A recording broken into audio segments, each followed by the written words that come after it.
भारत माता की। क्यों भाई देर हो गई है मगर आवाज कैसे ही धीरी हो गई। आज देश भर के डेयरी किसानों के लिए ढेर सारी शुरुआतें होने जा रही है। ऐसी आवाज नहीं चलेगी। सभी लोग दोनों हाथ उठाइए, जरा उठाइए दोनों हाथ। देश में सहकारिता को मजबूत करने की संकल्प की मुट्ठी बींचिए और प्रचंड आवाज से बोलिए, भारत माता की। मंच पर उपस्थित गुजरात राज्य के सम्माननीय मुख्यमंत्री श्रीमान भूपेंद्र भाई पटेल, अध्यक्ष गुजरात विधानसभा और गुजरात के सहकारिता नेता श्री शंकर भाई चौधरी, संसद में मेरे साथ मोदी जी के मंत्रिपरिषद के सदस्य कृष्णपाल जी, जॉर्ज कुरियन जी, बघेल जी, मुरली मनोहर जी, भारत सरकार के मंत्री राघव जी भाई, ऋषिकेश भाई, जगदीश भाई, विधानसभा के उपाध्यक्ष और अमूल के निर्देशक जेठा भाई, यहाँ के सांसद मितेश भाई, अमूल के अध्यक्ष श्यामल भाई पटेल, डॉक्टर आशीष भूटानी, मिनेश शाह, विपुल भाई पटेल, बलमजी भाई हुबल और आज गुजरात और कुछ राज्यों से आए हुए सहकारिता क्षेत्र में काम करने वाले सभी भाइयों बहनों और सहकारी नेतृत्व को मैं मन से हाथ जोड़कर प्रणाम करता हूं। मित्रों, आज का दिन एक रूप से बहुत महत्वपूर्ण दिन है। 1901 में आज के दिन ही श्यामा प्रसाद मुखर्जी का जन्म हुआ था। पश्चिम बंगाल की धरती पर जन्मे श्यामा प्रसाद जी आज जन्म देशभक्त नेता थे। इन्होंने आजादी के पूर्व से ही देश की अनेक प्रकार की समस्याओं को न केवल वाचा देने का काम किया, इसके निवारण के लोगों को संगठित भी किया और निवारण के उपाय भी सुझाए। देश की जनता श्यामा प्रसाद जी को कश्मीर के साथ जोड़कर देख रही है। वो उचित ही है, क्योंकि श्यामा प्रसाद मुखर्जी न होते तो कश्मीर कभी भी देश का अभिन्न हिस्सा न बनता। वो ही एक नेता था जिसने देश में 2 प्रधान 2 विधान 2 निशान नहीं चलेंगे नारे के साथ अपने स्वयं का बलिदान कश्मीर के लिए देने का काम किया। परंतु इसके साथ साथ आज पश्चिम बंगाल भी भारत का हिस्सा है, तो उसका पूरा श्रेय श्यामा प्रसाद मुखर्जी और स्वामी प्रणवानंद जी को जाता है। उन्होंने दूरदृष्टि के साथ पूरे बंगाल के अंदर एक आंदोलन चलाया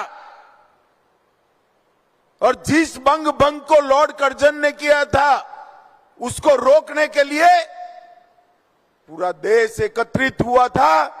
वो ही बंगाल का विभाजन हुआ और पश्चिम बंगाल बनकर वो आज भारत के साथ जुड़ा हुआ है। ये डॉक्टर श्यामा प्रसाद मुखर्जी की उपलब्धि है।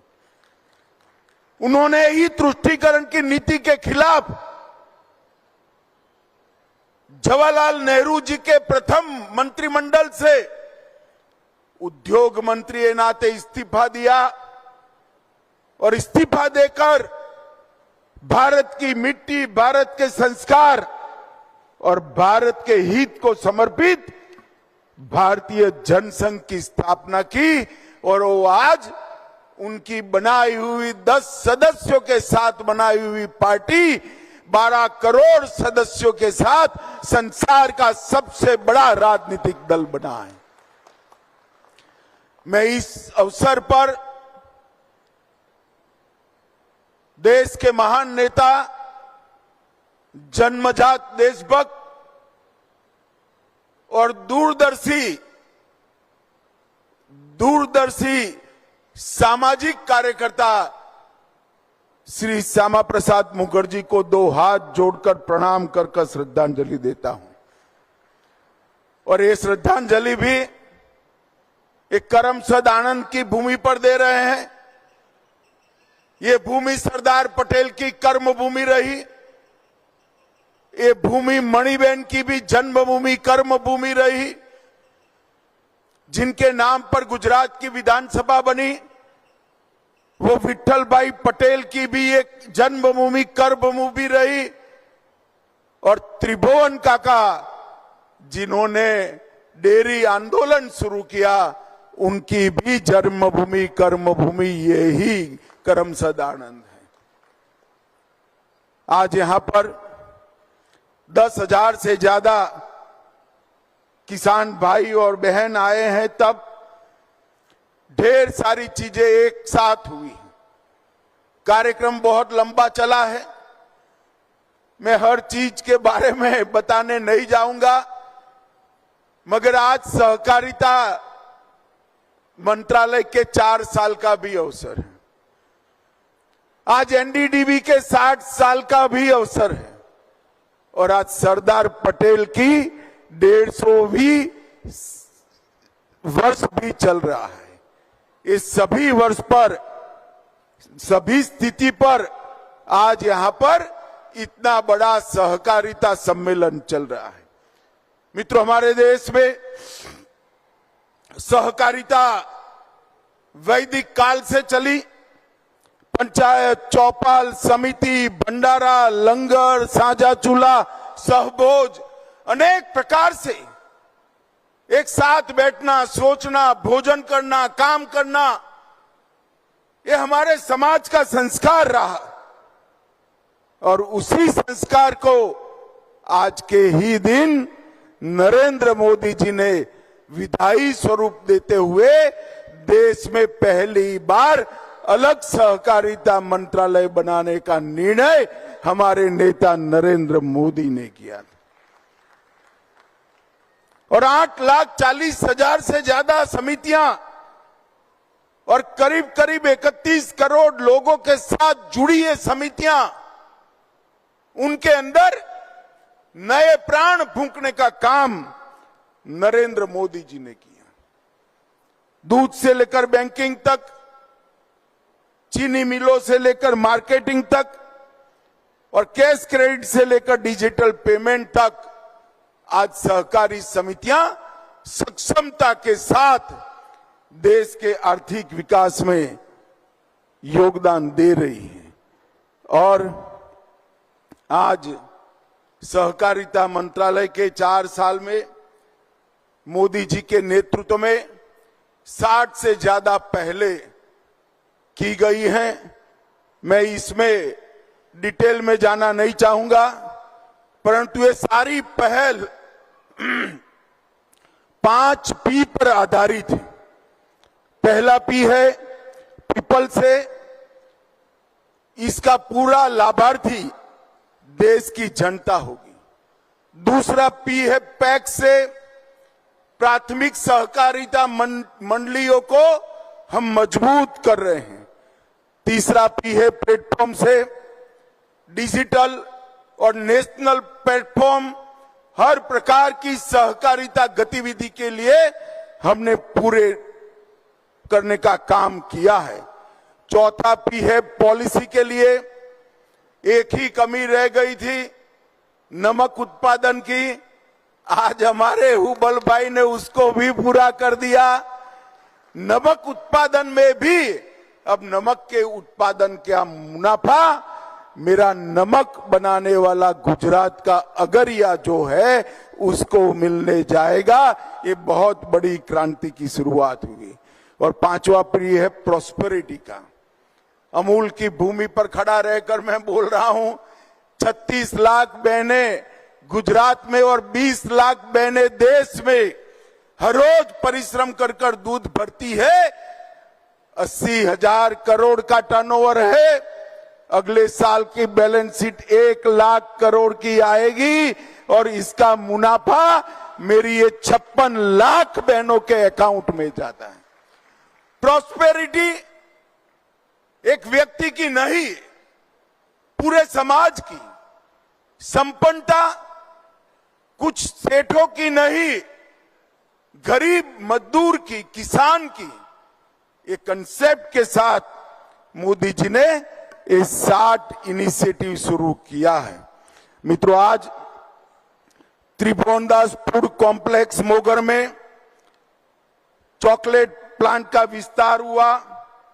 खातरज में डॉक्टर वर्गीस कुरियन चीज प्लांट का एक्सपांशन हुआ।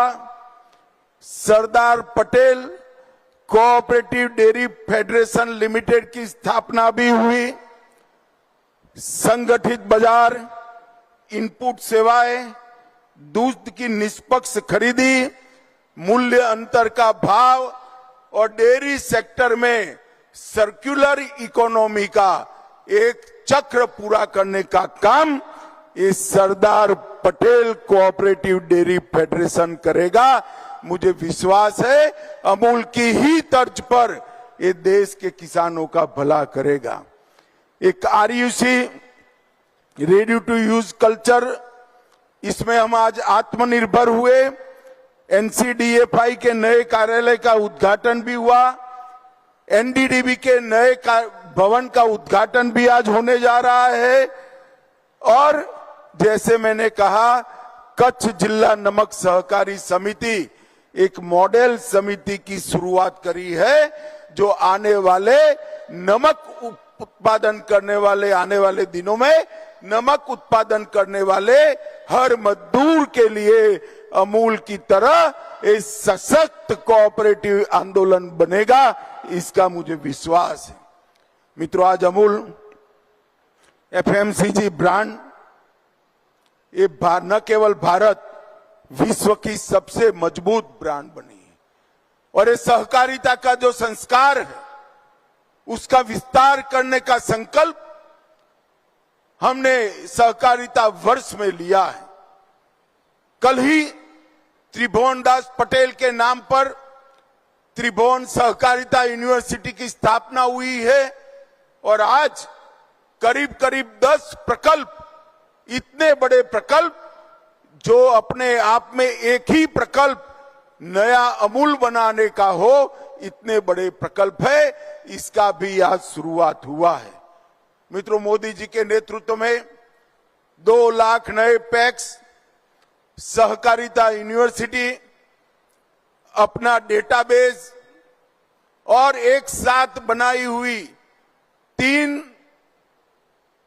राष्ट्रीय स्तर की कोऑपरेटिव जो अनाज की बिक्री और उत्पादन से जुड़ी है, और 3 राष्ट्रीय स्तर की कोऑपरेटिव जो डेयरी क्षेत्र के लिए बननी है।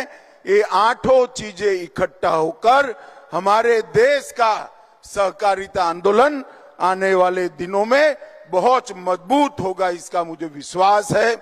आज इस परिसर में सभी सहकारी नेता आए हैं। मेरा आप सबसे अनुरोध है कि हमने पारदर्शिता, टेक्नोलॉजी का स्वीकार और केंद्र में हमारा सदस्य लाना, ये तीनों चीजों को बहुत मजबूती के साथ इस सहकारिता वर्ष में जमीन पर उतारना है। जब तक पारदर्शिता नहीं होती, सहकारिता लंबा नहीं चलती। कई देशों में जो सहकारिता समाप्त हो गई, उसका जब अध्ययन किया जाता है तो पारदर्शिता का अभाव ही सहकारिता की भावना को नुकसान करता है। जहां जहां टेक्नोलॉजी का स्वीकार नहीं हुआ, वहां पर भी सहकारिता स्पर्धा में टिक नहीं पाई। और जिस सहकारी संस्था में सदस्य के हित को सर्वोपरि नहीं माना गया, वो सहकारिता संस्था भी खत्म हुई।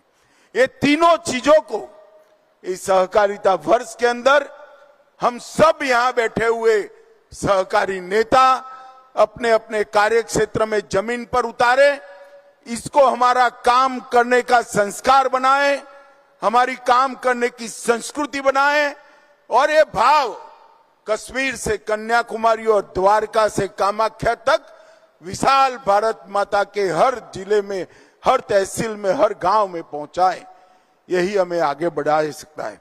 मैं आज एनडीडीबी, अमूल और यहां उपस्थित सभी लोगों को शुभकामनाएं देता हूं। मैं सबसे बड़ी शुभकामना हमारे हुबल साहब को, हुबल खड़े हो जाइए, आज उन्होंने नमक कोऑपरेटिव की शुरुआत की है। ये आने वाले दिनों में नमक की खेती करने वाले सभी देश के किसानों के लिए बहुत बड़ी चीज बनने वाली है। सभी को बहुत बहुत शुभकामनाएं, और हमारा सहकारिता क्षेत्र मजबूत बने, भारत का तो भला करे ही करे, और हमारे ये उत्कृष्ट उदाहरण से दुनिया का भी भला हो, ऐसी भावना व्यक्त कर मेरी बात समाप्त करता हूं। वंदे मातरम।